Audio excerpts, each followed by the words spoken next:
important that we teach and we train these teenagers on the way to go. But the way to teach them and the way to train them is by showing them. Is by showing them. We have to show them, because people learn by seeing. More. By seeing. It's more. By the way, that's why if you read even in the Bible, look at the patriarchs. How do they mentor their children? By what they saw in their children. By the way, that word mentoring, or the word education. By the way, if you study that word education from is it Latin? It means educare, which means to mold by going within. In other words, as a parent, you should be able to go inside your child and see what they have, and then bring it out. So if you're a good parent, you should be able to see. You understand? What is in your child, and then bring it out. Because all of us have something. God has given us something. There is something in us. So the process of mentorship actually is bringing without what is within. But how many parents have time to see what is within their children to bring it out? When Moses was born, the Bible says that the parents saw that this child is not what ordinary child. They saw.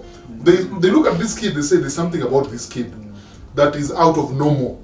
So what do they do? That's why they could do anything to do it. To save the child. Because of what they saw. Because when you see that your child is different, you will do everything in the world to protect it. But because we are parents who don't see, that's why we left our children to be done, to be educated by systems that have failed. Why? Because we cannot see what is inside our children. But if we could see, we will do anything and everything to God. And that's what mentorship is all about. Mi naona, nikikuangalia naona you can be a very good musician. So what do? I go to every extent to bring from within. You understand? So that I can show it from without. Yeah. There's a parable that kuna parable ya ule is it a merchant, that guy who was doing biashara, alienda kapata kwa uwanja kuna treasure. What did he do? He guarded that place. Because he saw there's what? He saw there is something in that soil. Yeah, so what did he do? Alienda kauza kila kitu, akakuja akanunua hii kitu. Why? Because he saw something in that place. So in mentorship, naangalia Mike, naona there is something in Mike that is not coming out. So I go dig in to bring it out. That's what mentorship is all about. But because, like he said, most of us parents are too busy, we never see. Hata we don't even know what our children will ever become. By the kitambo, wazazi walikuwa wanajua watoto wao watakuwa nini. That's why the Patrick say, wewe utakuwa hivi, wewe utakuwa vile, wewe nakupea hapa, because they could see their children, because they had time to interact. When you interact with your children, you know what they can be. You can almost know what they become. But this generation, do we have time to interact with our children? No. So who is interacting with our children? Phones. So our children are interacting with phones. They're interacting with information. And by the way, tunasema hii technology unataka, hii age inaitwa the age of no, it's called the age of information overload. As in there is too much information. Our children are interacting with information that is beyond them. That's why people are caught up in social media. They are addicted on TikTok because the things are interacting with there. Overload. That's why their depression levels have gone high. Yeah, because of the information overload. You see, mtoto ameka 8 kuna information haiwezi interact nayo. But you can imagine an 8-year-old kid interacting with information about let me ask you, at 8 years tuko na mambo LGBTQ even. But now 6-year-olds are battling with LGBT. They're wondering, so what is this thing about a boy kissing a boy, a girl kissing a girl? They're trying to understand these things, and these things are what? Are beyond them. That's why even nowadays 6-year-olds are committing suicide. Why? Because they're interacting with information that is too way about them. Na nikuulize nini, curiosity. Curiosity inaweza cause, that situation inaweza cause curiosity. That's right. Sasa mimi nione pilot ananimenta kwa sababu namwadoma vile anaendesha ndege, si ndio? Ama nione driver ananimenta. Nione mama mboga anauza mboga, huyo amenimenta. Ni ile kitu tunaona, si ndio? So nikiona mtu akiiba, mimi niende niibe, sitakuwa nimementeiwa. You see, this is how it works. This is how it works, because we learn by what we see. Yes. This 16-year-old is looking at another 17-year-old girl driving, and she does not understand how can a 17-year-old be driving. So because of curiosity, she seeks to know, where did you get the money to buy a car? He said, no, mimi niko na mtu. Babas alimnunulia. What will stop this 17-year-old from looking for somebody who can do to her what another person did to this one? But you see, she has learned by what she has seen. Ukiona mtu ana succeed, unataka kujua, you understand? You want to know, what is this guy doing? You understand? So so if you don't get to know and measure up, that's what when you started, I said that in mentorship we are imparting values. If you've not put values on our children, values of hard work. For example, if you've not taught your children or our children that, listen guys, ndio upate do, hii do inapatikana hivi. Lazima uamke asubuhi, ufanye hivi, uende pale, ukuje hivi, then hii pesa utaipata because you got it right. No, human beings love shortcuts. Who doesn't want to use the easy way to get there? Everybody wants to get to that place using the nearest way. So we have to teach our children, we have to impart in them the values of hard work, diligence, being honest, etc. So kuna kitu 50 alisema ambapo baba ako busy, mama ako too busy. Okay, let me use the word too busy. Baba ako too busy, mama ako too busy. And then kidogo wako na uwezo, wako na mjakazi kwa nyumba. So wakati unaondoka, labda mjakazi pia saa zingine ana feel lonely. Na kuna mtu anaona na anakula sana, kwa hiyo nyumba maybe damu inachemka. So because parents are too busy, they don't have time for their child. Mtoto I end up kuonyesha vitu zingine na experimenting vitu zingine na mjakazi wa nyumba. In such like a scenario, how can we help such like a family to recover? Because we need to for process, because there is a house I entered some time back, kimefika.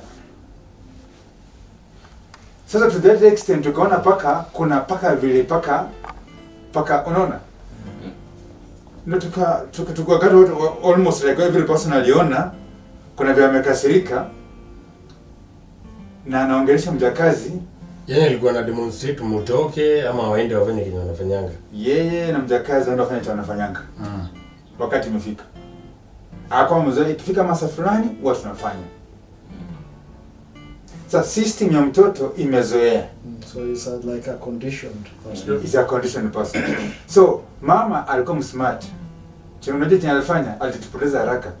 Alileta kitu kingine tukaangalia kana, then mama ni wachanja. Hey! Akaambia mjakazi mpeleke kwa bedroom and then urudi. So wakati sisi tulikuwa tunaangalia kitu kingine, msichana akampeleka bedroom. Sasa vile tulizana sitatu kujua. Lakini there's a lot of things zenye zinaendelea behind us being too busy. But it's only possible, I think that is only possible when you are talking about absentee parents. Yeah, that's what I'm talking about. They are too busy. It's only possible when you're talking about absentee parents. When parents are, because parents are supposed to be the first line of defense for their children, right? So when parents are absent, those things are destined to happen, whether you like or not. I'll use examples. To me, for example, the first time, because we are very keen parents, right? The first time one of our neighbor's child tried to even suggest something, it was so abnormal to our son that he came to ask, so what is this thing? You understand? Because so he wants to, he asked, because lazima kuja saa tuulize nani mtoto jirani huyu alikuwa ameniambia tutoe nguo. You understand? Mtoto jirani anasema tufanye tutoe nguo. So he's coming to ask what happens watu wakitoa nguo. You understand? Because huyu mtoto jirani amekuwa exposed. You understand? So as we took action almost immediately, went to the neighbor almost say this is what our son is saying, that your son was saying they should do. Yeah. Then it will be discovered that from the school where my neighbor's kid goes, there are kids who do the same to him. So he is looking for somebody to do. Exactly. Yeah. So if parents are absent, these things could be going on and going on. Unakuja to discover hapo mbele when a kid has already been what? Yeah, you know, I would support his sentiment. They said the parents are too busy. Too busy. And being too busy and being absent, for me, is just almost the It's the same. same thing. Yeah. Because I've seen that many people are using the gadgets so many times that they forget even what they're supposed to do next. Even on the road, you find somebody being hit with a car just because he's on the gadget. Are you getting it? What? We are too busy. I accept that. But I would say, the way my brother said here, that if the parents are too busy the way you're saying, or absent, you have to expect anything. Yeah. Anything. And that's why I'm coming back to the issue of our teens. Most of them go to boarding schools, especially in high schools. Then, what do they get there? How do they come out of there? Apart from the knowledge they are being pampered in, masomo, vitabu. What about the social life? Is that not the place we get now, the LGBTQ happening? I mean, let's check. So unless a parent is keen, and I've told several parents when they come to me, you know, Father, our son is complaining that he doesn't want that school. And I would tell them, you see, go and look exactly why the child is so lonely. Thank you. There's something wrong. I like that because Najua, what usually happens to most kids, when the kid says, I don't want to go back to that school, Yes. mzazi anakuwa mkali. You're going back. This is the problem. This is the problem. Shule utaenda. Utaenda shule yote kusoma. This is the problem. So I always tell the parents, you know, ukisikia mtoto anasema siendi shule ile, this child is a good child. He's just not disclosing to you everything that is happening, but he does not want to go there. So give to somebody who he can be able to disclose. You'll find the issue of your gayism and lesbianism and whatever. You'll find the issue of drug abuse. Perhaps is the one that's doing that, and the child is seeing that I've reached my peak. If I continue here, I'll finish myself. So he decides, no, I can't go there. And you as a parent, if you push that child to go, then it's a disaster in the making. So that child should be, taken to or referred to somebody else who can be able to understand the problem and advise the parents. For me, I've told the parents to remove the children. Remove that child there, bring that child here.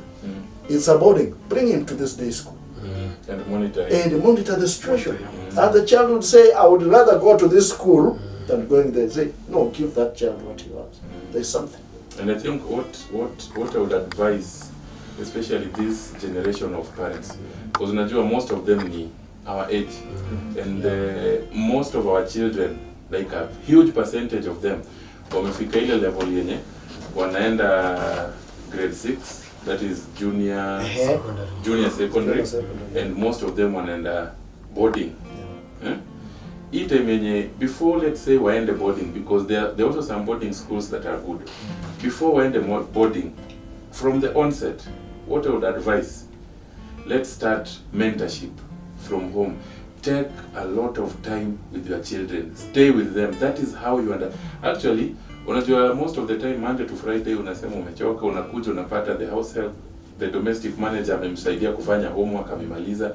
Ukikuja ni baba umemaliza homework, kama mimi umemaliza homework, unaangalia una sign diary and that's it. You don't even know what they did.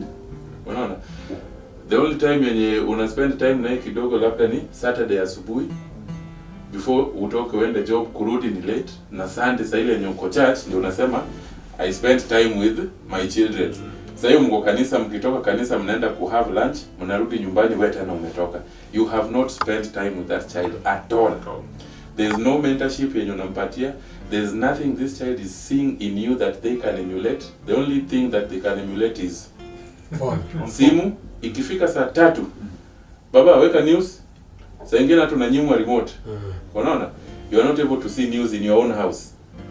And then ukishamaliza news, nimechoka, kesho narauka, nimeenda kulala. Asubuhi unatoka before hata mtoto aende shule. Unaona, ama anakutangulia, labda umefanya kazi mpaka late, anakutangulia, anatoka, anaenda shule, wewe unatoka jioni ampatani. Let the parents take time and stay with their children. Especially, unajua wazazi wetu walitu raise in a very different way. They were there. Ilikuwa unaona ukifanya makosa, my friend, like my dad alikuwa anafanya kazi Kenya Railways. Wanatoka kazi 5 ama 6, father yako home. Church ni maybe once midweek na Sunday. Akienda service. Akimaliza service home. Jaribu kufanya makosa. Anakujua inside out. And that used to happen we used to stay in Makongeni. And you know, Makongeni is like a community on its own. Ololo. My friend, hata jirani wako atakuona ulikuwa kwa barabara mahali. Atarudisha. You will be disciplined there and then. Unagrow ukiwa hivi. Because the parents are available. Wanakuona, wanakujua na wanajua huyu niko sure nikimpelekesha the right way he'll become someone. That is what we like as this generation of parents. Sasa na witi nikuulize in 2 minutes. Wewe advice yako ni gani kwa wazazi? Before the advice, based on what he has just said, in our previous clip, previous episode, kuna wakati kwa tumesema the best way to bring up your child is to be their friend, their best friend. Because when you become their best friend, wanajiachilia. Because mtu hujiachilia tu kwa mtu mwenye ana trust. So mtoto wako akiona wewe ni baba yake, wewe ni rafiki yake, unamsikiza, atakutrust na try to issue twenye hesitation na mtu mwingine. But the moment utaacha mtoto wako asikue rafiki yako, sasa by blood ni mtoto wako. But sasa because environment yetu pia kuna vile inachangia. So by blood ni mtoto wako, but by the environment atakosa kukuwa mtoto wako. So atakuwa mtoto wa mtu mwingine. That's why pia in one of our previous clip tulikuwa nasema the best way to handle our wives is to become their friend. Ndio watafute comfort mahali pengine. Because mtoto na bibi ama mtoto na mwanamke kuna some similarities. They only sleep well where they are comfortable. And when you are comfortable, watafunguka. So the best way to become their friend, another thing another thing which I can say is no matter how busy we can be as human being, wacha tutafute nafasi tukae na watoto wetu. Because the more tutakaa na watoto wetu tutawa-understand. Tu vile ulikuwa unasema baba yako wakati tulikuwa mdogo anakujua in out. Wakati na kritika excuse ama kitu fulani, wewe mjenga kuja hapa. Ulikuwa unasema nini? Baba nilikuwa nataka kitu fulani. So anakuelewa. Hata kitambo ilikuwa ni very rare uone mtoto anadanganya mzazi akule school fees. But siku hizi watoto wengi wanadanganya wazazi wanawakulia. Tanzania ni school fees ngapi? Unaona? Hata kuna wazazi wajua watoto wako shule gani. Anajua mtu anataka shule lakini haya. Na in such a scenario, watoto anaanza at that early age kukulia mzazi. Na expect akiwa mkubwa atakulia wale wengine pia.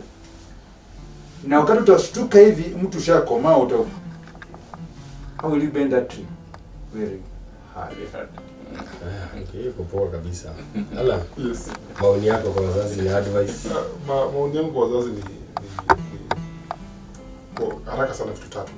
Kitu ya kwanza, kama wazazi lazima tujifunze kuwa involved. We have to deliberately and some of the word deliberate by design. We have to create ways to be involved with our children. But number two, we have to learn to interact. You will only know your children if you interact with them. You cannot mentor. Hawezi ukamenta watu ambao interact. Itasaidia mtu hivi vizuri. Ndio maana hata tukiangalia hivi nilipotaka nafikiria tu vitu mob, yani vile nikiangalia tu kwa life. Vile una hug mama ukitoka nyumbani, ama ukiansikia mtoto akwambia dad hug. Ukichum mama anaona pia anachum mama. Naona mtoto hizo vitu mtoi ni ngumu sana sawa. So mimi naona wazazi tujaribu tuwapa our games, tuchukue majukumu yetu as serious, kwa sababu huyu mtoi ukimlea vibaya aibu ni wewe mwenyewe utaikula tukule juu. Ama namna gani father? Vile nilivyoanza mapema nilisema we have forgotten our culture. And unakumbuka wakati mmoja alikuwa anaongea wakati mwingine akisema amwacha mila ni mtumwa. Which is true. There are some good cultures that we have to emulate at our homes. Yani ile mila ile tunaweza ichukulia katika nyumba zetu na iende shuleni, ni mila mzuri, na hata kanisani inajulikana hiyo ni mila mzuri. Everybody anakubali na hiyo. Kuna zile mbaya ambapo kila mtu anasema hapana, hiyo hapana. So watoto wetu kuanzia hapo chini, they are supposed to be brought up in that family na mila mizuri. Secondly, ile community wanakaa ndani, kama sio wawacha mila na wako na mila mizuri, hao watoto wataiga hiyo mfano ya hiyo community. It means you are developing your children in a good culture. Okay? When they come to church, now where I am a priest now, I bring an impact into them the spirituality. And that's when I can bring in vitu kama examples vile Yesu alimenta the 12 disciples. You know, that was mentorship. Vile Yesu alimenta Peter himself to be the spokesperson in our disciples. Then I can bring in the issues like vile Barnabas alimenta nani? Paul. Kabla wawachana na Paul na Barnabas, Paul naye akamenta nani? Timothy. And you can see the impact ile walikuwa nayo because walikuwa wanatembea in the right direction. They knew where they were. Nataka kusikiza. Kabla tuende kwa hiyo maombi, nimekusikiza. And if there is an advice I should give, I should give you the advice. And then tuseme, wacha tuombe Roho Mtakatifu. Let me take this so that I forget this problem. But you have not solved the problem. In fact, shida zitakuwa nyingi, ati nimekunywa hii ndio uende home unapata umejaza zingine nyingi. But anyway ni sawa sana. Tunashukuru sana kwa kukuja wageni wetu kwa siku ya leo. Kwa wale wanatuwatch kwa hii show The Man Talk 254, kumbuka unaweza tufuata ukiangalia kwenye YouTube. Kwenye YouTube ni The Man Talk 254. Kwenye Instagram ni The Man Talk 254. Facebook ni The Man Talk 254. TikTok ni The Man Talk 254. Any other platform? Sijawacha ingine. Facebook nimesema. Yaani pale popote unafikiria social media, wewe ifanya tu The Man Talk 254. Ama simple unafanya hivi. The Man Talk 254. Again? The Man Talk. Ni The Man Talk 254. All social media platforms, and if you feel you need to interact with any of us, including our passees here, kwa description ya YouTube, as you watch some of our videos, kuna link ya Telegram yenye itakuguide kujoin our The Man Talk 254 group. and you can now interact with any of us at a personal level if you need any advice, if you need any kind of assistance. Yes. Asanteni sana. Hadi siku nyingine tunasema adios.